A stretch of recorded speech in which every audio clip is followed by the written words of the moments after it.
You want to know what's going on in the world? You look at the nearest screen. It's never far away. It's your phone, your watch, the closest flat surface.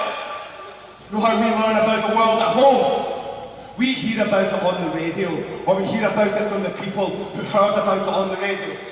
You know, they say that if you watch the Tribune illegally, you'll get arrested. Well, I never have. I can see why you can't give it to us all the time. What I see when I watch the Tribune, it sticks in my throat. I look at you people writhing because you've been given food. Given food! Not working your guts out for it. And you're not happy because it's not enough. We live for a day on what you consider to be starvation rations. And then I have to go onto the Tribune and listen to him patronising me. Oh, I didn't win again. How does that make me feel? Am I going to try again next year? Haven't I realised I'm never going to win because Rome is just better? You know what? If I had been trained by Roman experts using all the best equipment, I'd have kicked Caius Marcius's arse the first time we met, and probably every time since. Oh, he's good. He fights well. But give me his advantage, and I'm his equal at least. And it's not just me. There's many of us bosses. Tullus Aphides times 100, times 500, times 1,000. But I'm the one that made it onto Sons of God. And while I haven't won, I've learned there's power in second place. The people of Voss, they know what it means to come second to Rome. It means that under any fair system, we may well be first.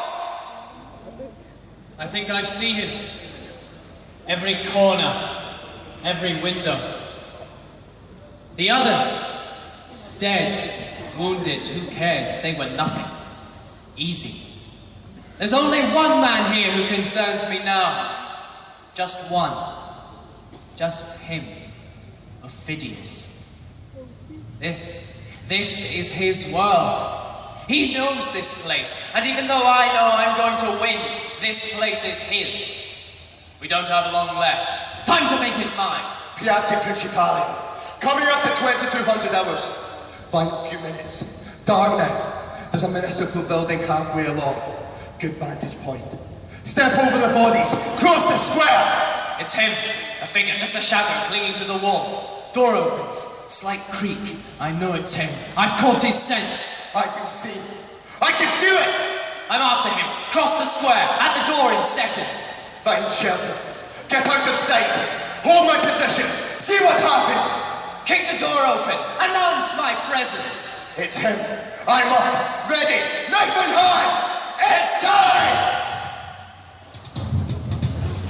Ah! Ah!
bring to you the most special guests. We have with us a young man who has done incredible things, we all know it. We have watched this young man year after year fight battle after battle for the honor and the glory of Rome, and he has brought home victory after victory. What is there to say about this young man that has not already been said? What warrior hath fought more valiantly? Out of all the heroes ever to compete in this most heroic of games, he holds the record for slaying more of his enemies than any other. Yes, we'll be bringing to you this exceptional young man, but before we do, let us revisit some of his greatest moments. The deeds of Caius Marcius should not be uttered feebly. It is held that valor is the chiefest virtue and most dignifies the haver, if it be. The man I speak of cannot in the world be singly counterpoised. At 16 years we saw him fight, when with his Amazonian chin he drove the bristle lips before him for this last. Before an in Coriolano let me say I cannot speak him home, he stopped the flyers. By his rare example made the coward turn terror into sport. His sword, death's terror, where it did mark it took from face to foot. It was a thing of blood. Every motion was timed with dying cries. Alone, he entered the mortal gates of the city. Ageless came off, and with a sudden reinforcement struck Coriolano like a planet. Now, all's his. By and by, the din of war again pierced his ready sense. Straight to the battle came he, until we called both field and city ours. He never stood. These his breast, with panting. Yes, citizens! You've heard the stories, you've seen the glories, but a hero doesn't become a hero just by himself. They say that behind every great man there is a great woman, and what woman would be better placed to have shaped this young man than his very own Mama? Ladies and gentlemen, please welcome to the studio,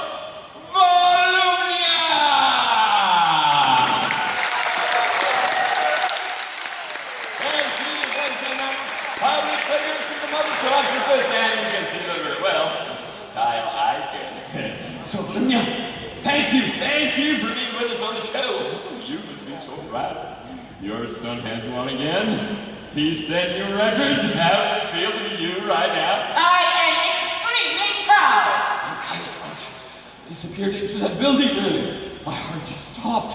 When the Arnesian threw his knife, it looked like it would hit him in the jugular. And then Caius Marcius raised his arm. How was that for you? Watching. I mean, that must be a mother's worst nightmare. My worst nightmare would be to have a coward for a son. Really? Absolutely. Fortunately, I know that my nightmare will never come true. But we would have thought that most mothers would fear the death of their own son more than anything else. I'm not most mothers. Oh, that's apparently very true. If my son lays down his life for the glory of Rome, then I know he died the best death a man can die. Oh, thank you, Romeo, thank you for being with us on the show. And we'll be seeing you again soon enough. Yes, Sons of God is an exhilarating experience for every one of us, eh? But it's not just the victors who make it so. For one man to win, others must fall. Some sacrifice their lives for their chance of glory, others defeated live to fight another day. Their importance cannot be overstated. So, before we bring you Rome's greatest hero, let us introduce his fiercest and worthiest opponent all the way from you, Wolski. Ladies and gentlemen, please welcome Thomas Ophidius! Thomas Ophidius, welcome! All the way from you, Wolski. False. Yeah, both. Both. Yeah. So, tell us, how are things in Halls? Not bad. Been hearing a lot about those riots taking place there recently. Things any common now? I couldn't say. I've been focusing on the tournament. He's been focusing on the tournament. Don't worry, we have super titles for the non-Bolsheviks speakers. Of course, that's one of the great things about being a champion, isn't it? Curfews, lockdowns, they don't affect you, but in the aftermath of such violence, Thomas, do you still believe that Volscian independence is a good idea? I've not really been seeing violence. The people are just frustrated. Yes, but your views? I mean, even Aelia from Gnathrin wants to know. Do you still believe in Volscian independence? Your views personally? I'm a proud Volscian. Of course you are. And that's one of the reasons why we're so happy to have you here. A proud Volscian who reaps the benefits of his friendship with Rome. Because of course your position as a survivor of Sons of God is a particularly privileged one, isn't it? I mean, you're all but a Roman citizen. You could come live in Rome if you wish after you stop competing. Speaking of which, how does it feel to have come so close to victory once again? It stings a bit. I won't deny it. Sure it does. Oh, you fought well. Oh, didn't you fight well? Yes, incredibly well. And against any other opponent, you would have been certain to win. I would. So, how did it feel when you realized that only you and Caius Marcius were left in the game? Familiar. How many times have you faced each other now? This was the third. Third. And every single time, he's won. Yes. People in Volscian have really been hoping this would have been your year. I mean, after all, you were competing on home ground. Yes. That must be so crushing for you. I'm still planning on winning next year. Bravo. That's the spirit. That's the proud Volscian temperament we all know and love. Thank you. Thank you, Talos Ophidians. Thank you. And we got this favorite underdog. Let's give him a big round of applause, and we'll see you next year. And now, the man we've all been waiting for. Without any further ado, Caius Marcius! Caius Marcius! You are the pride of Rome! Fight! What a tournament! How's your arm? Does it hurt? Can we see? Tell us, how did it feel to take a hit like that? It's only a wound, nothing major. Well, it looked major from where we were standing, didn't it? Didn't it? I mean, that knife nearly hit your throat. There was so much blood. Have you read the comments? I don't read them. You don't read them? No. Frankly, getting stabbed is less excruciating than hearing people talk about it. What an extraordinary young man. What did I tell you? But then this must be hell for you. It's true. Well, I'm afraid we're just going to have to grit and bear it, aren't you? I mean, Sons of God may be over for now, but everyone, and I mean everyone, is still interested in you. People want to know. Tell us, how do you plan to spend your prize money? I haven't thought about it. I've thought, really? That's not what this is about. You can't be serious. Come on. After 3 consecutive victories, you must be one of the richest young men in Rome. You can't be telling me this means nothing to you. It's only money. What's important is that I do my duty to the best of my ability. Duty? Because you consider competing in Sons of God as a duty. A duty I am proud to do. I owe Rome my life and service. We all do. But it is customary for people to expect some sort of reward for their services. Maybe, but maybe that's the problem with Rome today. Too many people out for what they can get. She's always had such singular views, eh? But we're almost out of time, and there's another question that I need to ask you. In recognition for your triple victory, the Senate has awarded you the right to use a new name, haven't they? To commemorate your triumph in Corioli, you will now be known as Caius Marcius Coriolano!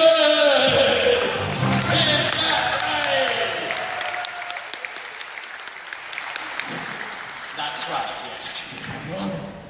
How do you feel? You should ask my mother. I think she'll have plenty to say about it. seem to be very excited about any of the time. I was never one to buy into hype. The tournament is demanding. What I want now is to go home, have a long shower, and rest. All right. We won't be keeping you any longer. Your rest is well earned. Cheers. There you go, ladies and gentlemen. Gaius Marcius Coriolano! 3 times Bishop of Castel, and without any doubt, one of the most remarkable sons of Rome. Now, of course, the question on everybody's lips is, what's he going to do next? I mean, the rule stating that after 3 consecutive victories, a hero must retire from the tournament has never been put into force before. Why? Because only Caius Marcius has won 3 times in a row, so he can no longer be a champion. What a resumption, huh? Well, some victors choose to train future champions, others to enter civilian life, but would either of those satisfy this young man's ambition? Or indeed, his mother's? Let's take a look at what you citizens think Coriolanus will do next. Of course he should go into training. It'd be amazing if people need something such bloody snobs. Let's see. His entire family has been in politics for a generation. So I'm going to take a wild guess that he'll go into politics. Probably drink himself to death like half the kids that compete in the sins of God. Why do we support this stupid game anyway? If not, his mother will just shove him into the government. Not convinced. Remember all that crap he came out with during the grain protest? Tell him to get a job. I don't know. He's a bit up himself, but we need more strong leaders. Coriolanus for consul! Woo, woo, woo! Wouldn't it be better to have a consul who, I don't know, actually respects the people? Someone who's lived in the real world? I like him and everything, and I think he should be consul, but seriously, whatever it is next, a little humility would go a long way. There you have it, citizens. The word is, Coriolanus will be consul. Of course, he's not the only candidate, but he's riding high in the people's opinion, and you very well know, citizens, that your opinion matters more than anything else. Now, of course, I think it says a lot of the open-minded, progressive people of Rome that we are all ready to put this young man's past indiscretions behind us. His words have at times been unpalatable, haven't they? I mean, you remember the grain riots last winter. This little gem. Who deserves greatness deserves your hate. And your affections are a sick man's appetite that desires most that which will increase his evil. All this. He that depends upon your favour swims with fins of lead. And of course, he has not been very complimentary about your old friend, the Tribune. This is what he had to say when the Senate appointed me as the official broadcasting voice for the people of Rome. The rabble should have first unroofed the city, ere so prevailed with me. They will in time win upon power, and throw forth greater themes for insurrections arguing. What if I ran, eh? Youthful arrogance, but we're a forgiving crowd, you Romans. Are we not? You consider this young man's greatness, calls all lies, so with only a few days left before the candidates for consulship are declared, be ready to see Coriolanus on this stage a lot sooner than you think. We'll now be taking a short break, and we'll be right back with an indefinite and the Bolshevik uprising and its implications. The